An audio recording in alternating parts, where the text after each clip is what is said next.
Hello, good morning, and welcome to the Heritage Foundation. We're very happy to have all of you here with us today. My name is Derek Morgan. I'm Vice President for Economic Freedom and Opportunity here at Heritage.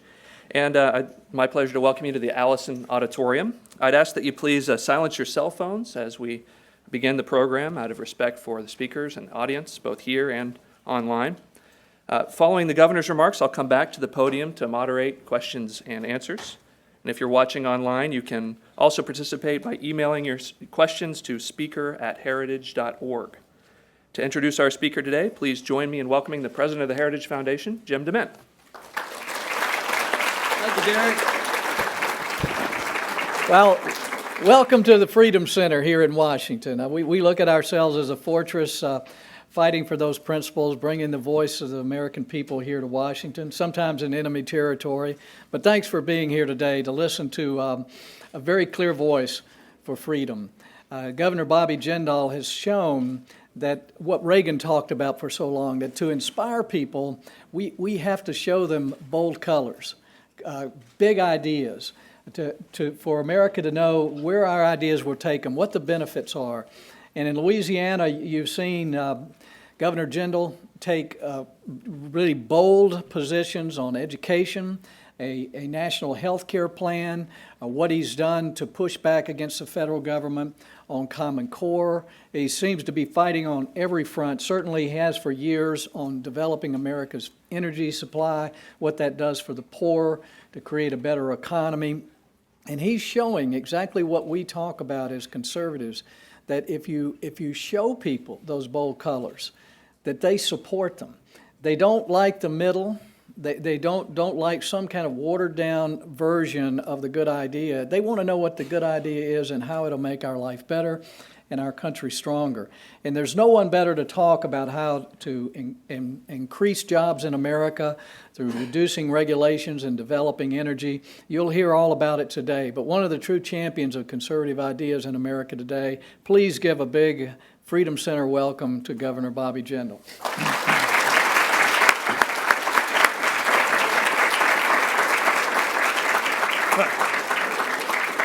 Thank you all very much. Jim, thank you for that very generous introduction. Thank you for the great work you do here at Heritage, and thank you to all the folks here at Heritage for the work they do promoting true principled conservative policies and reforms. I want to talk to you today about a plan. I want to thank Congressman Flores. I want to talk to you today about a plan that he and I have put forward under America Next. America Next is an organization that I started to put forward positive conservative solutions to the policy challenges confronting us as a country. We started with a health care chapter back in the spring.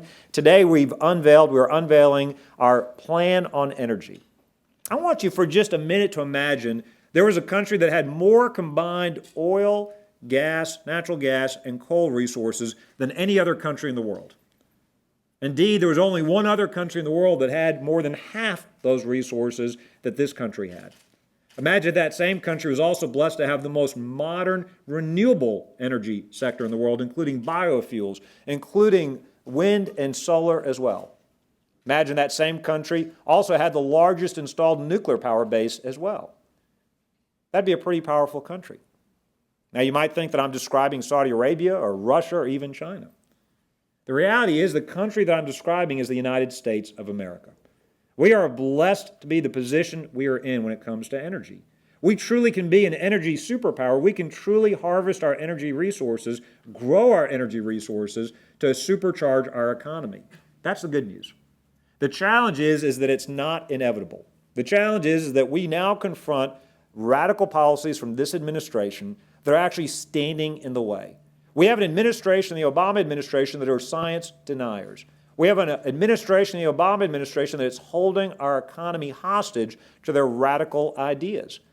And if we really have a choice to make as a country, do we harness the energy resources that are here in our country to grow our economy, to create good-paying jobs, to lower the cost of energy for our people, or do we continue on our current path where we make energy more expensive, more scarce, where we continue to export good-paying manufacturing, energy-intensive jobs to other countries around the world, where we actually hurt our economy? One of the biggest challenges facing our country, I believe, under the Obama administration, and there are many challenges, Now, I worry about debt over $17 trillion. I worry about the mess that he has made of our foreign policy. I worry about Obamacare that puts bureaucrats between doctors and their patients. I worry about excessive regulations coming out of the EPA. So much of that can be reversed with a conservative leader in conservative leadership here in D.C. One of the things that worries me the most, however, is this redefinition of the new normal. Whereas a country, we're accepting nearly 2% economic growth as a new normal. Whereas a country, we're accepting a record low, a near record low participation in the workforce. You have to go back to 1978 to see these kinds of levels in the workforce. Where we accept more and more government dependence instead of open paths for our children and grandchildren to join the middle class.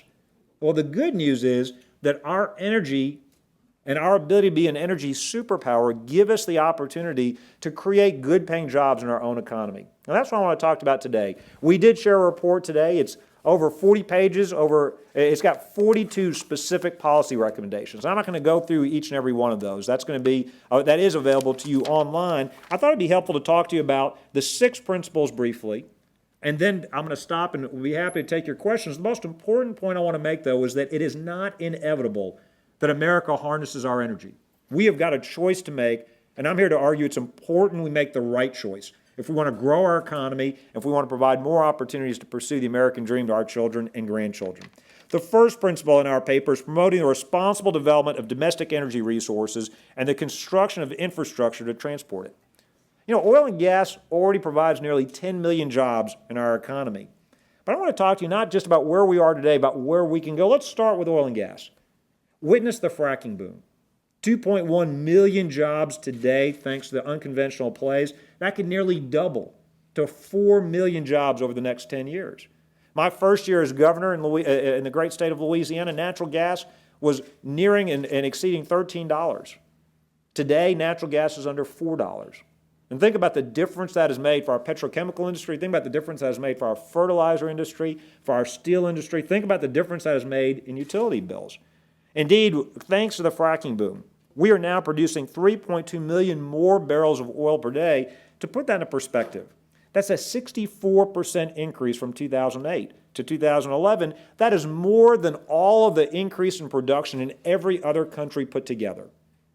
Just because of the fracking boom, just because of technology that was developed here in the United States being used here in the United States. That has saved $1,200 per household due to unconventional oil and gas. Think about it this way, in 10 years, in 2025, this would be the equivalent of a 7% increase in household income for the median household. Now, if I came to you today and said, I've got a policy that's going to increase the median household income by 7% in America, won't cost the federal government any money. We're not going to have to borrow any money, spend any money, we're going to have to print any money, we're not going to have to go to China. That'd be a pretty good policy. Hopefully there'd be bipartisan support. Hopefully in this economy, people on the Hill would say, 7% increase in income, who could be against that? That's what we can get if we will just stay out of the way of the fracking boom. They're not looking for government special treatment. They're not looking for the government to do this for them. This is what the private sector is already doing if the federal government will simply stay out of the way. But it's not just what's happening in the fracking boom, it's what's not happening on our federal lands and waters. The problem is it was jarring to me. I don't know how many of you remember this from the President's State of the Union. He got up in front of the Congress and bragged about the increase in oil and gas production here in the United States. I said at the time, it's kind of like the rooster taking credit for the sun rising in the morning. It was pretty jarring to see at the same time he's taking credit for this great thing, while at the same time we've not seen that increase on federal lands and waters. This administration has been so hostile to the oil and gas industry, we've actually seen oil production on federal lands go down over 6% from 2009, while going up 61% on private and state lands. For natural gas production, it's gone down 28% on federal lands. It's gone up 33% on state and private lands. Just opening up federal lands would create over 552,000 jobs a year, nearly 2 million jobs in the long run. And again, these are good-paying jobs. It would result in a $32 billion increase in annual wages over the next 7 years. If we opened up the OCS, and in our plan, we say give states the right to opt in, share the revenues with them, the way we do with onshore drilling, we share the revenues there. Opening up the OCS would increase production by 4.2 million barrels of oil per day, creating another 450,000 new jobs. When you talk about real stimulus, talk about real private sector job creation, We don't need the federal government to borrow more money. We don't need more taxes. We simply need them to harness the energy resources that are already here in our country. Look at Anwar. We could be producing 1 million barrels of oil per day. There's $1 trillion in natural assets this administration apparently doesn't want. Now think about that. Again, if I could stand before you today and say, we're going to increase household income by 7%, median household income by 7%. We're going to create hundreds of thousands, over 1 million new jobs. And by the way, here's $1 trillion in assets for our country. Again, we can do all of these things without more federal spending, without more federal borrowing, if we will harness our energy. There are other things we need to do under this first principle. For example, it's not just oil and gas when it comes to our nuclear industry. Federal government needs to reduce the regulatory barriers to the expansion of nuclear power. We have the world's leading nuclear installed power base, but we're losing our premier position in the world.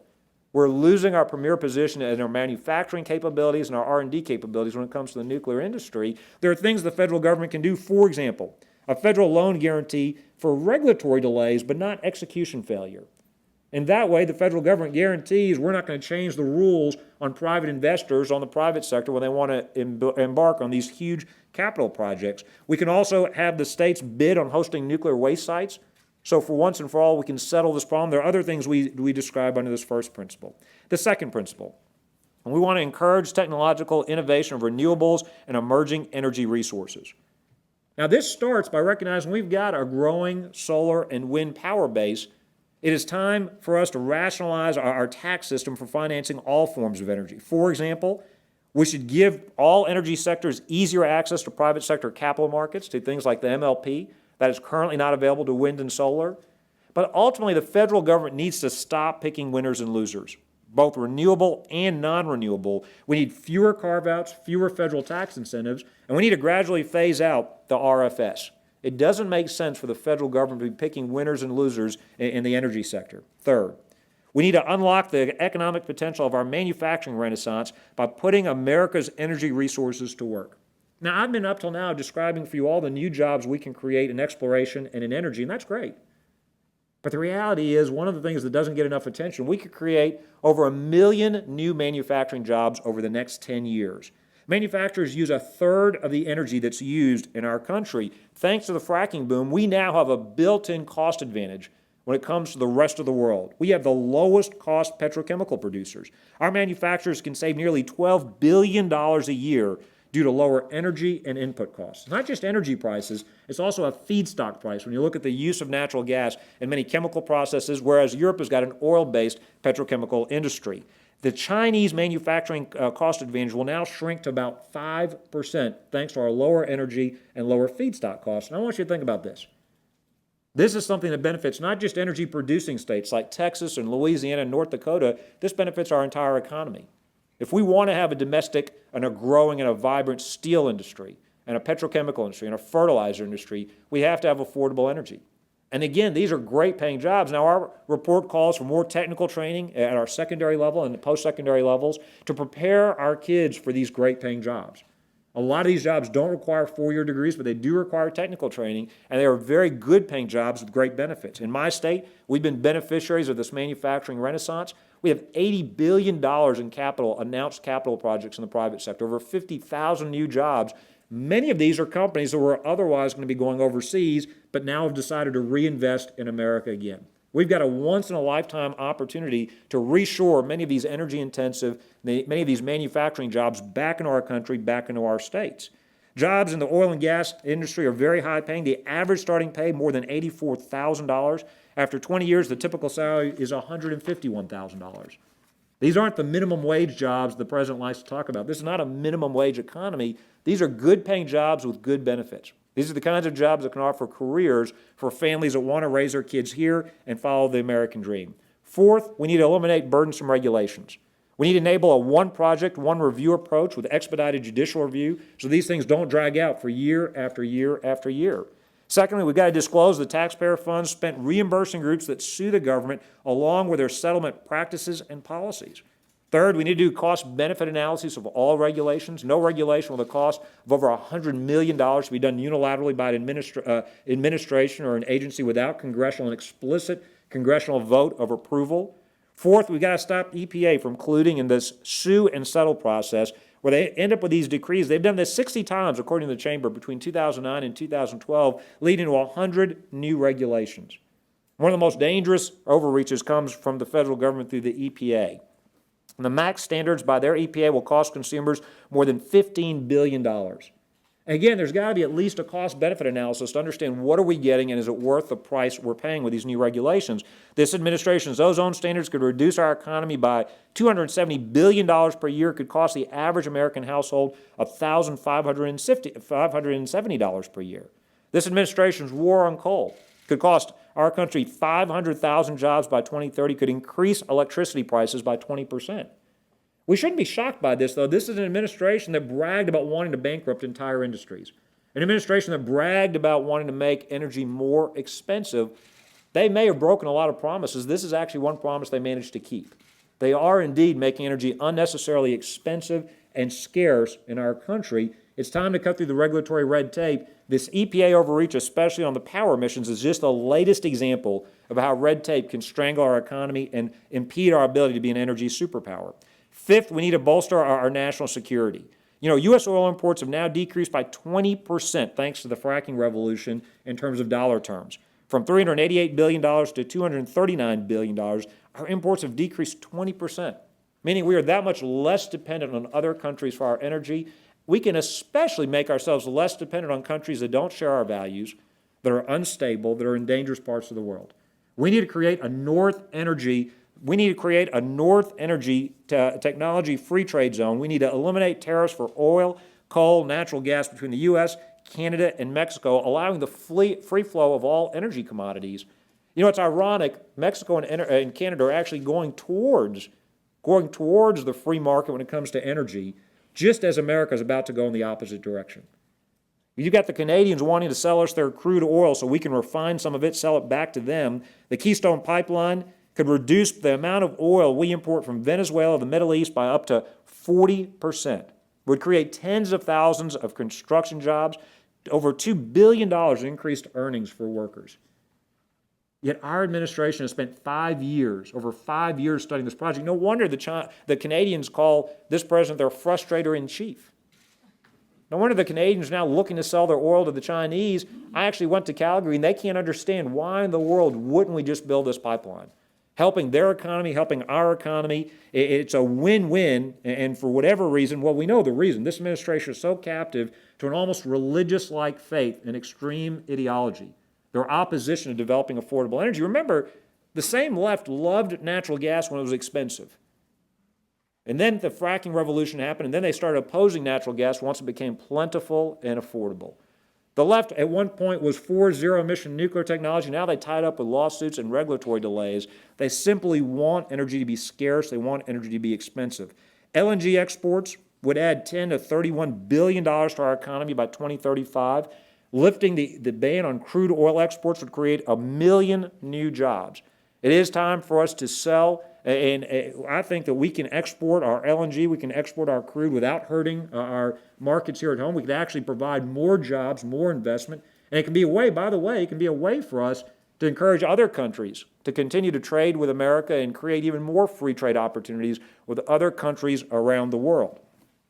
When you look at what the energy boom means in terms of reducing our trade imbalance, reducing our reliance on foreign countries, especially other unstable parts of the world, not only is this a benefit to our economy, it's a benefit to our national security. Sixth and finally, we can take simple steps to address the possible risks of climate change, but in concert with other major economies.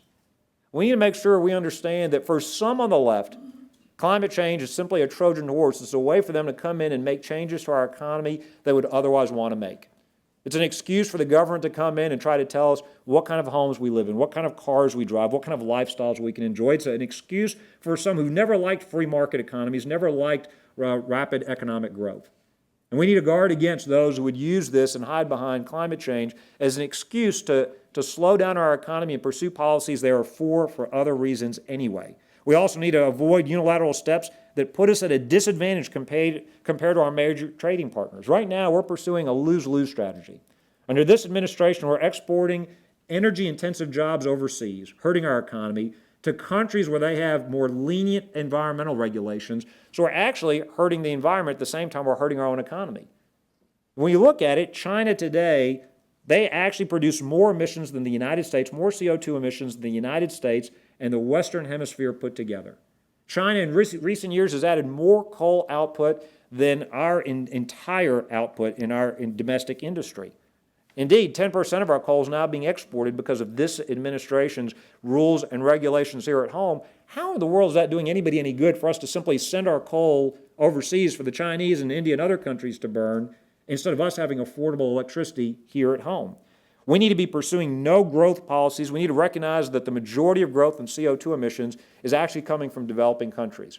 And what that means is that here at home, we should only be pursuing no regrets policies and then working in concert with our job creators and our international trading partners and competitors on other policies so they're done in concert. It makes no sense for us to unilaterally hurt our economy, unilaterally move good-paying jobs from America overseas. It does nothing for the environment and simply hurts our economy, and in the end, makes our energy more expensive, makes it harder to create those good-paying jobs at home.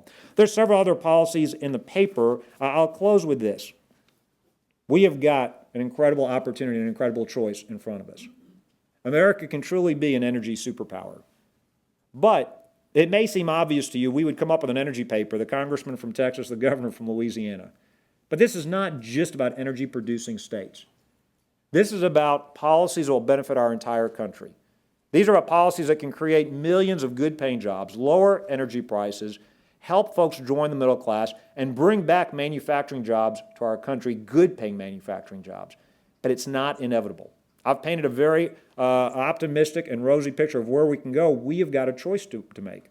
Do we allow this administration to hold our economy hostage? Do we give in to the science deniers? Or do we embrace reality, lower energy prices, create good-paying jobs, make North America energy self-sufficient? That is the opportunity we've got if we will embrace the right, conservative, pro-growth, free market policies, and that is the paper we've released to you today. Thank you all very much for allowing me to come speak today. I'll be happy to stop there and take your questions.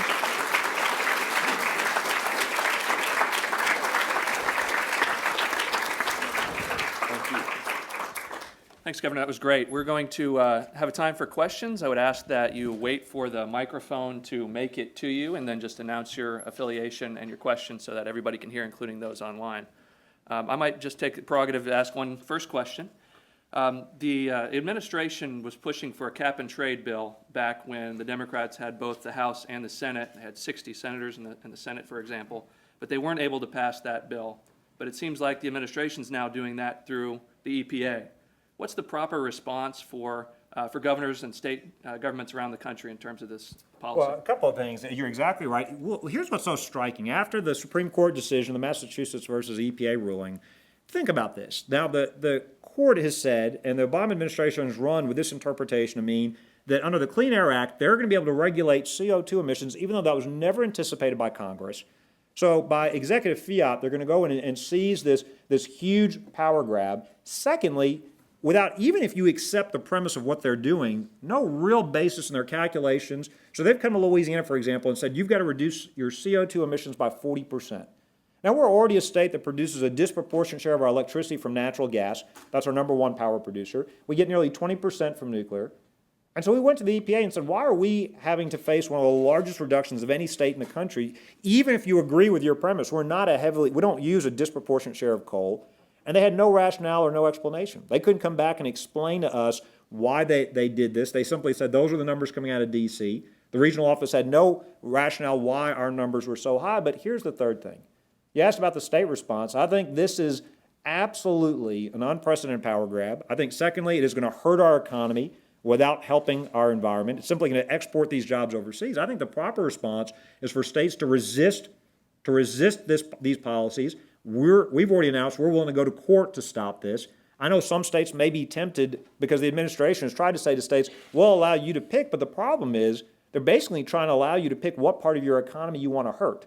And to me, that would be a wrong decision to make. I'd rather go to court and stop this overreach. I do think they were clever. They purposely timed it so the full effect won't be felt till after, not the 14, but after the 16 elections. Even they know how politically unpopular this is going to be when Americans realize this is higher utility prices, This is going to be bankrupting certain industries, and it's going to be driving other industries overseas. I think even they realize. You remember what the president said when he was running for office first time? He wanted to bankrupt anybody that was going to build a new coal plant. And then secondly, electricity prices would necessarily skyrocket from his policies. They know the negative consequences. They're trying to hide that from the American people. At the very least, they should be upfront and honest about it. At the very least, the president of the EPA should stand up and say, oh, by the way, we're doing this regulation that's going to cause your electricity prices to go higher, and it's going to export your jobs to China and other countries. At least tell the American people what they're doing through this unprecedented power grab. All right. I saw a hand back here. We have right here, this lady in the back here. Hi, is this on? It is. It is on. Good morning. Hi, good morning. My name is Elizabeth Ross. I'm with Center for Inspired Teaching, and I'm all for creating millions of jobs for Americans and not outsourcing jobs. However, can you give me a guarantee that the Keystone will not destroy the environment? Well, look, I happen to, I know this is going to be very rare, and so I will make this very, I actually agree with the administration on something. Don't take my word for it. Take the administration's word. In 5 years, they've been studying this. So this wasn't an overnight study. The administration's own State Department conclusion was there'd be no discernible impact on the environment for them to build the pipeline. That's not a right-wing conservative analysis. That's actually coming from this administration. That's what makes their unwillingness to approve the pipeline so incomprehensible to folks watching this. I think that's part of the reason the Canadians are so frustrated by their own admissions. It'll have no discernible impact on the environment. The Canadians are going to harvest and harness their resources as they have the right to do, regardless of what we're going to do. The only question is now, are they going to sell us those resources through pipeline? Are they going to put it on rail? Are they going to ship it to the Chinese? And the Chinese have made it very explicitly clear they'd love to have that. So I think there's actually an argument to be made that there'd be more emissions if we deny them the ability to use the pipeline. If we force them to use rail or we force them to ship it overseas, you'd actually have more emissions. So the administration's own State Department says there would be no discernible environmental impact. So don't take my word for it. Take the administration's word. I actually agree with them for once on something. All right, we'll come down over here to, we have a mic for the front row. Good morning, Governor Jindal. Good morning. KV Kumar from US India Foundation. Sir, the federal government policy sucks. Amen. See, it took me over 40 pages to say it. He said it in 2 words. Being an entrepreneur that you are, why can't you put a conglomerate of states together and have come out with a policy, joint policy, like what you have done, great work you have done in Louisiana, and that will be a good start for Obama or whoever it is in the future to follow. Thank you, sir. Thank you very much for the question. It was funny, Jim and I were talking earlier. I do think you're going to see more and more policy innovation come exactly from the states. You've seen it in education, you're seeing it here in energy, and you're seeing states group together, and we learn from each other. Quite frankly, for example, I was in Georgia last week with Nathan Deal, and he was talking to his people about charter schools, and not just simply cutting and pasting what we've done in New Orleans, but learning from our experiences. Over 90% of our kids in New Orleans are in charter schools, and again, not saying they're going to do the same exact model in Atlanta, but rather saying we can learn from what Louisiana's done and do some of ththose things here. We learned from Georgia on workforce training. They've got a very good program called Quick Start. We called ours Fast Start. So we looked at what they did that worked well, and we're using that in our state. I know that when our neighboring states, when we cut taxes, it puts pressure on them to cut taxes. When they do tort reform, it puts pressure on us to do tort reform, and that's a good thing. The Founding Fathers intended for the states to be laboratories of experimentation that would compete with each other, that would drive down the regulatory obstacles, the tax obstacles. But you're exactly right. I think, unfortunately, with this administration's overreach, you are seeing the states rediscover the 10th Amendment to the Constitution, grouping together. So, for example, I'm suing the federal government over Common Core, and other states are looking at their own actions. We joined other states in suing the federal government over Obamacare. Even though the Supreme Court upheld Obamacare, at least they gave us the right to say you can't be forced to expand Medicaid. I predict the states are going to come together over these EPA rules. We've already said we would, and other states have also come together to say we will end up in court if the EPA insists on ignoring the Congress, ignoring the will of the people, and trying to shut down our economy through regulatory overreach. So I agree with you. I think the states need to come together, and I think if you're looking for conservative principles to be applied, you see it more often in our state capitals than here in D.C. Look outside the middle section, make sure. How about over here?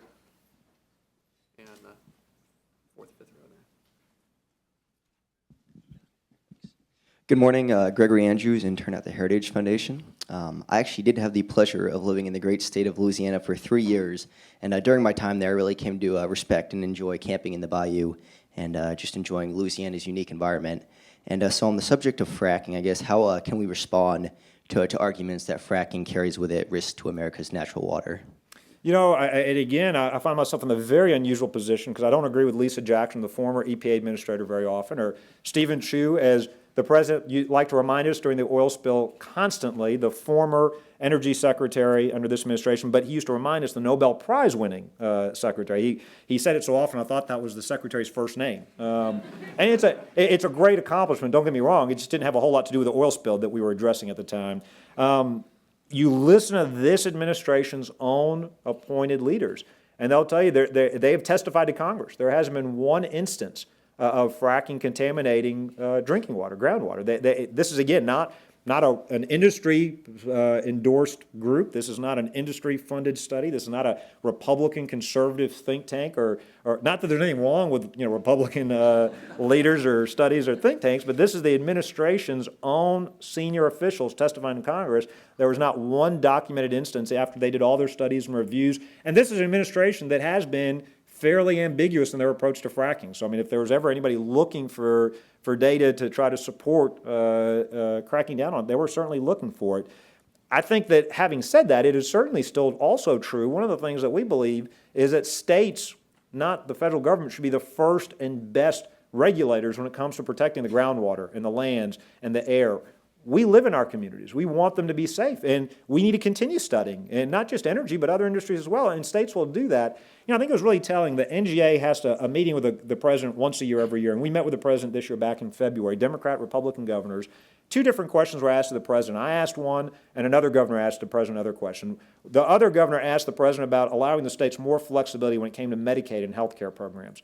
I asked the president about more flexibility when it came to allowing the states to be partners, at very least, in approving accreditation agencies for higher education to break the monopoly, to drive down the cost of higher education. The president's answer to both questions was pretty telling.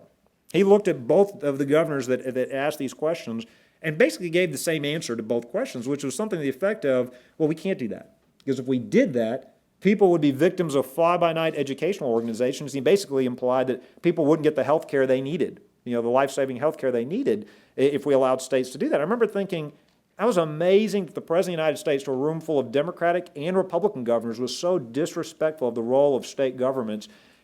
You can't imagine a president who had been a governor, Democrat or Republican. You can't imagine a George Bush or a Bill Clinton saying that to the states, to the governors. They understood the role that the Founding Fathers intended for the state governments, especially under the 10th Amendment.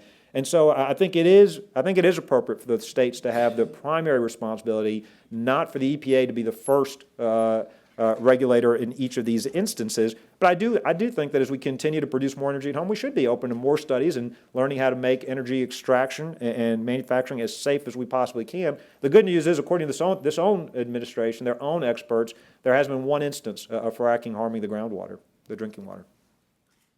Let's go to the second row, and then first we have a microphone for this young lady here in the second row. Thank you, Governor. Alice Olstein with Think Progress.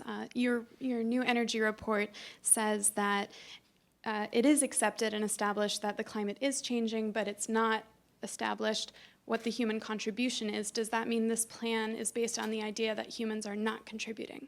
No, this plan is based, if you read the excerpt from Krautheimer, we say, Krautheimer says, look, you don't have to be a denier or a believer to say, yeah, it's a good thing for us to be working to reduce emissions and to be pursuing, and I won't put words in his mouth, we advocate pursuing no regrets policies. Our point, though, is unilaterally hurting our economy doesn't help the environment. All we would do then is simply shift energy-intensive industries overseas. When you look at the growing emissions coming out of China, the fact that their emissions exceed the entire, the United States and the Western Hemisphere put together, you see all the growth, the majority, the substantial majority, if not all the growth, is coming from developing nations. You see that the growth in coal just in China is more than our entire output. Any actions we take need to be in concert with our competitors, our trading partners, and others sitting at the same table. I do think the UN process has been a failed process. Kyoto has been a failed process. I think there's a better way to approach this while we pursue no regrets policies. I'll give you a very real case study to illustrate what I'm talking about. So in my state, we've had several industries come back to Louisiana, come back to the United States, making multi-billion-dollar investments, creating good-paying jobs. One of the earliest, one of the most vivid examples was when Nucor decided to build a modern steel facility in St. James Parish on the Mississippi River. Now, they were deciding between America, between Louisiana and Brazil. They weren't deciding between Louisiana and Georgia or Louisiana and Texas. It was Louisiana and Brazil. And the CEO, the then chairman, Dan D'Amico, said very explicitly to the press, one of the reasons he was coming to America, in addition to all the other benefits, was the fracking boom and the availability of natural gas. If we had had regulatory or environmental rules that would have prohibited or made it more expensive for him to build that plant, he was very clear they were going to build the plant no matter what. They were just going to build it in Brazil. It doesn't make any economic sense for us to ship $3.2 billion investment overseas, 1,250 direct jobs paying $75,000 a year overseas, 4,800 indirect jobs, 6,000 jobs in total going overseas, to a country that has less strict environmental rules than the United States.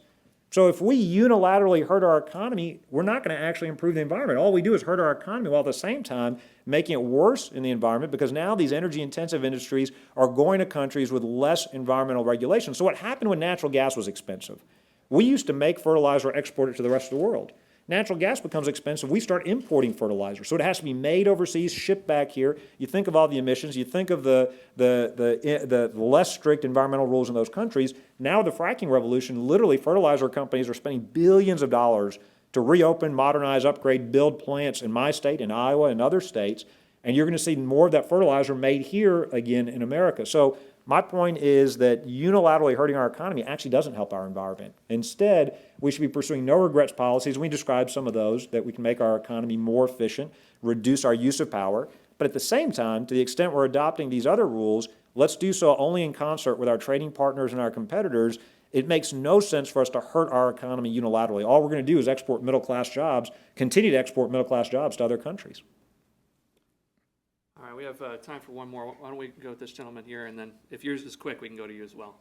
All right, right here. Joel Mandelman, I'm an attorney here in Washington. Assuming my interpretation is correct, and maybe it's not, what exactly is the conservative objection to Common Core standards if all they are doing or trying to do is say, here's a minimum performance standard at different grade levels, and here is a minimum curriculum content? States are free to have a much higher standard. States are free to put as much additional curriculum into that just can't go below it. If that's all it is, what is the conservative objection to it? Sure. Well, I'll tell you my objection, and I'll let others speak for themselves. My objection is twofold. One, I do object to the federal government making curriculum decisions for local school districts. That's never happened before. You described it. If I accept the premise of your question, my second objection is I think it goes beyond that. But even if I just accepted the premise of your question, it is against existing federal law for the federal government to make any curriculum decisions. That's long settled federal law. It's also against the 10th Amendment to the Constitution, in my view, but it's against federal law. So right now it's against federal law in the ESEA and other statutes, and the No Child Left Behind and other statutes that restated that, for the federal government to be making local curriculum decisions. There has been a long-standing bipartisan consensus in D.C. and across the country that those decisions should be made at the local level. So the first is that when Common Core started as a bottom-up, state-led approach, I actually thought it was a good idea. I'm all for standards. In Louisiana, we've had rigorous testing, we've had rigorous standards, we've had transparency, we've had letter grades for our schools. We've been at the forefront of many education reforms, and as a result, record high graduation rates, record growth on AP exams, and other national and other local and state indicators. What I'm opposed to is what Common Core became, which was a top-down federal approach to setting standards and driving curriculum decisions in local schools. The second concern I've got is that it's become much more than what it was supposed to be. So now, for example, Arne Duncan has said, with race to the top dollars, threatening states. With race to the top with federal dollars, you've got to adopt Common Core. Threatening No Child Left Behind waivers. Again, threatening states. If you don't adopt Common Core, like you just did with Oklahoma, you can't have flexibility. also giving tens of millions of dollars to Smart Balance, to Park, to the assessment tools that are being used in Common Core. So it's quickly become a federal government-driven approach as opposed to a bottom-up, state-led, voluntary effort. My point is states should get to choose, free of federal coercion, bribery, extortion. My point is that local decisions on curriculum are best made at the local level, not at the national level. I think it's become something it was never intended to be. It wasn't described. I think it's been a bait and switch. It's another overreach for the federal government. I'd also say this, on just a personal note. As a father, I would encourage parents, if you're not familiar with Common Core, to go look at the reading texts that are associated with it. Go look at some of the way they're trying to teach math. So I have a boy who's now in the 3rd grade. He's very good at math. He was in 2nd grade last year. Very frustrated. He'd get the answers always right, but for example, just a trivial example, he was asked, 18 plus 4 on a math worksheet. He wrote down the answer was 22, but under Common Core, you've got to draw several steps to get there. Well, in his mind, it's 22. He knows it's 22. He couldn't understand. He was frustrated. Why did he have to draw 5 different series of blocks? And so half the math test, and I don't want to get his teacher in trouble, but half his math test were math sheets, and then half of it was you had to explain your answer. So half of it was, and he got every answer right, and he got it in record, more than enough time to spare. So on the other half, when it asked him to explain his answer, my little boy, who was 7 at the time, let's say the question was 18 plus 4, and it wasn't just that. There were a lot of other problems. That you had to explain using several steps why is that answer. He wrote in every single answer, because it is. And as his father, it was kind of hard for me to explain to him why that was wrong and why he needed to go back and draw 5 figures when he knows. I don't oppose, the sympathy I do have with the premise of your question is I do think rigor is a good thing. And I don't think America can afford to fall further behind other countries. But I don't think the right way to address that is a federally imposed set of curriculum decisions. And it's not just standards. They will admit that what gets tested is what gets taught. Let's not let them make the curriculum decisions. Let's make it at the local level. All right, we have one last question here. We have a microphone right there. Yes, my name is Kami, but I'm with the Pakistani Spectator. And my question is, it's very difficult to break the link between energy and foreign policy. And Obama has become frustration chief, especially about Middle East. And I think that is the reason he made Asia his pivot. So my question to you is this: if you are a first Asian American president, would you keep Asia as a pivot? And if your answer is yes, then you cannot ignore India, not because of your heritage, because of Indian polarity, democracy, intellect, English skills. So looking at all these positive indications, how would you help these two countries? I mean, we Pakistani Indian basically are crazy. We have been killing each other for 60 years. How would you help these two brotherly countries to come close together and resolve their issues, especially Kashmir? Thanks. Sure. Thank you. Well, I will talk to you, first of all, more broadly about the foreign policy challenges facing our country, not just with regards to the issues in Asia, but more generally than specifically about Asia. I think that one of the mistakes this president has made in foreign policy is to confuse speeches with action. If speeches were truly the same as taking action, we'd have the strongest foreign policy in a generation. And I mean, you saw that with the barbaric beheading of Foley, the reporter overseas by ISIS.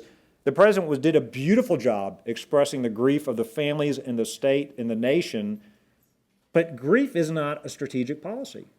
We've got a president who's determined to lead from behind. We've got a president who, thanks to his policies, our enemies don't fear us, our friends don't trust us. So before we can begin to help allies and others address issues between each other, we've got to first recognize that America plays a critical role and America must provide leadership. A stronger America leads to peace in the world. That's not just a slogan, that's truth.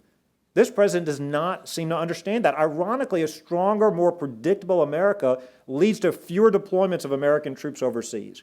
And it's not just our weakness towards ISIS, which allowed them, by the way, our dithering, our hand-wringing, allowed them to gain land, gained resources, gained strength, and become a bigger and bigger threat.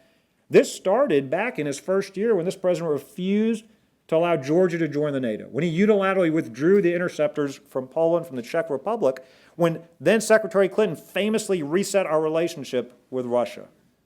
Well, how did that turn out for the people in Crimea and the Ukraine? There is no chance in the world Putin would be in Russia if he truly feared and respected the policies coming out of this White House. We've seen a series of failures on the foreign stage under this administration because this president doesn't seem to believe or understand that multilateralism is a tactic, not a goal. And it's great that he's trying to build a coalition of the willing now to go after ISIS, but we can't allow any foreign power to have a veto threat over our foreign policy. My biggest concern, and there have been a series of failures, the red line in Syria, we threatened specific action, we failed to take action. We failed to take the threatened action. You look at our inability or unwillingness from the administration to unequivocally support Israel in their fight against the terrorist group Hamas, and decision after decision where we've confused our allies in the Middle East and elsewhere. My biggest concern, though, is what lesson does Iran take from all of this? That poses an existential threat to our country. A nuclear-armed Iran is not just a threat to Israel and Europe, it is a threat to free countries all over the world. It's an existential threat to our security, peace, and stability. And so I worry as they watch this administration's indecisiveness, what are they deciding when they do their own risk-reward analysis of whether to pursue nuclear weapons or not? Now, going to your specific question, I think the next administration has got a lot of work to do to restore American credibility overseas.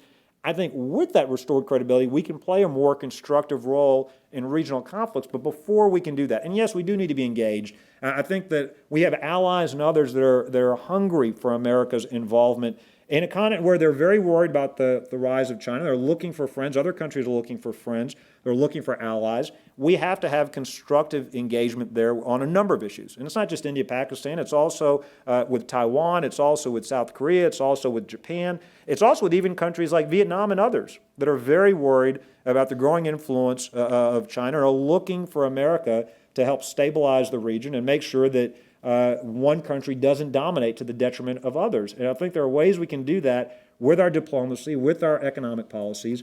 But before we get to that, we have to restore America's foreign policy, which has long been based on the idea that a stronger America, a more predictable America, is better for the world. You know, I said this half in jest. Now I'm beginning to mean it more and more. I used to say before the 2012 election that President Obama was the worst president since Jimmy Carter. And then in 2012, after that election, I went to CPAC and I said I needed to apologize to Jimmy Carter for all those times I had said that. Jimmy Carter, I think, actually believed in American exceptionalism. I think President Obama may be the first president that doesn't believe in American exceptionalism, especially when you see the way that it's impacted our foreign policy. Carter's problem is he was just incompetent.